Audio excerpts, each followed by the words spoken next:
Hello, today we are going to talk about the Greek crisis that began after the recession caused by the 2008 global financial crisis began to spread across the world. Greece was one of the countries that suffered the most and went into severe debt. This was mostly due to a poor fiscal policy of the Greek government. In 2001, when Greece was entering the Eurozone, the country was warned that it has to improve its economy that was not as developed as other Eurozone countries.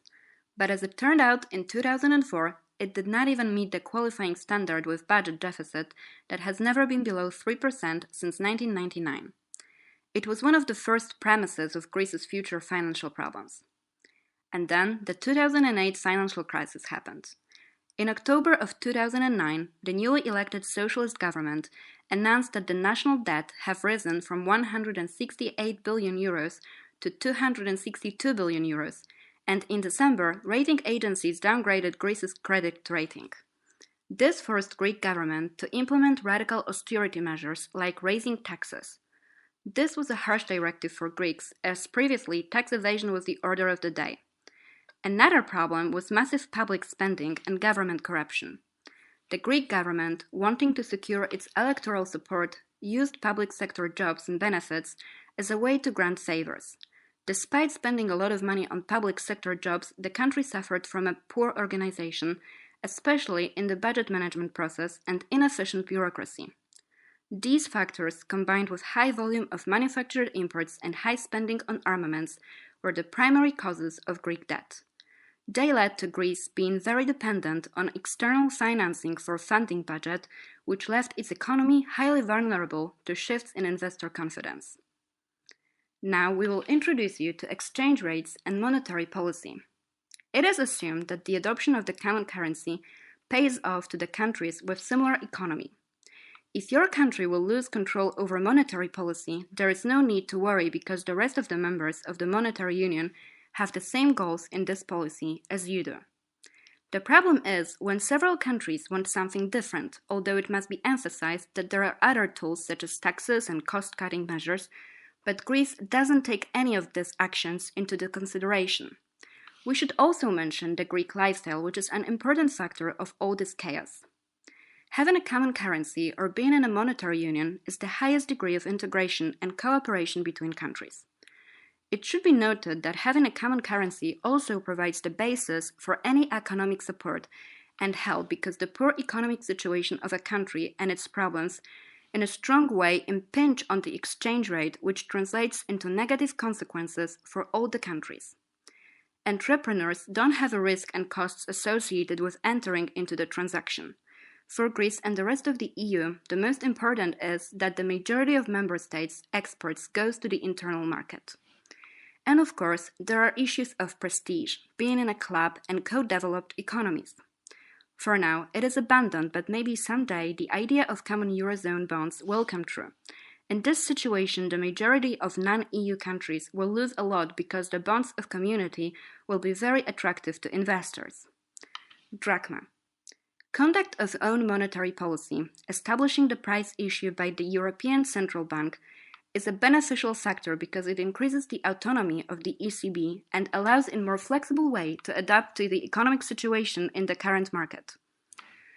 We all know that own independent currency, when it is strong, is an indicator of prosperity, high degree of development, and prosperous economy of the country. But the country can also have a cheaper currency and then your product is cheaper for other countries and that makes the export of your goods increase. As for monetary policy, it is also possible to pre-print to increase the quantity of money in circulation. Theoretically, this aspect is designed to boost the economy and lead to an increase in consumption, usually at the cost of inflation. We still have a concern that if you have a currency that will be less stable than the community one, therefore more vulnerable to speculative attack. If now Greece would like to have their own currency to be able to conduct monetary policy geared to support domestic exporters, it wouldn't necessarily have to correspond to the Germans who are in a good economic situation and do not have to support exporters, creating confusion in the market. It is difficult to speculate as to whether there would be a crisis if Greece were not in the European Union and the Monetary Union. To sum up, the fact is that Greece functions only thanks to the help from the EU in the form of loans, credits, and non-refundable allowances, and Greece, through all these aspects of this aid, was obligated to carry out fundamental reforms, which to this day were not implemented. That is why, in our opinion, Greece should stay within euro currency. In general, the speculations are that Greece will simply be thrown out of the monetary union and perhaps from EU as well. As we know, Greece faces a crisis on two fronts. First is a long-run buildup of public sector debt due to high budget deficits, and second, a very rapid buildup of excessive external debt due to several years of massive current account deficits. Greece has been living beyond its means and had to limit spending and imports to control its unsustainable deficits. The government went into the global crisis with an already high budget deficit. Greece can look for solution in fiscal policy or monetary policy. The difficulty is that these policies are all limited by membership in the Eurozone. Fiscal policy is about cutting government spending in an attempt to reduce the budget deficit and change taxes policy. Monetary policy is not set by Greece, but by the ECB. The ECB is considering the whole of the Eurozone and so is not setting monetary policy for what Greece needs. If Greece had a central bank, they could print money and pursue quantitative easing to try and reduce deflationary pressures and boost demand. But this option is not available to them. Fiscal policy options. 1. Cut spending. The Greek government has come under enormous pressure to cut spending in exchange for EU and International Monetary Fund bailouts. Spending cuts are making the recession worse and increasing unemployment.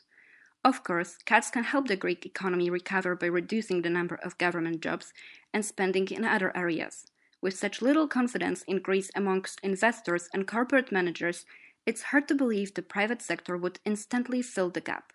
Cuts would end the fiscal crisis, but not the broader economic one. As a result, stagnation in Greece could drag on for several more years. In our opinion, now is the time to raise spending and invest money in sectors like education, healthcare, food, and to decrease unemployment and help the economy grow. 2. Raise taxes.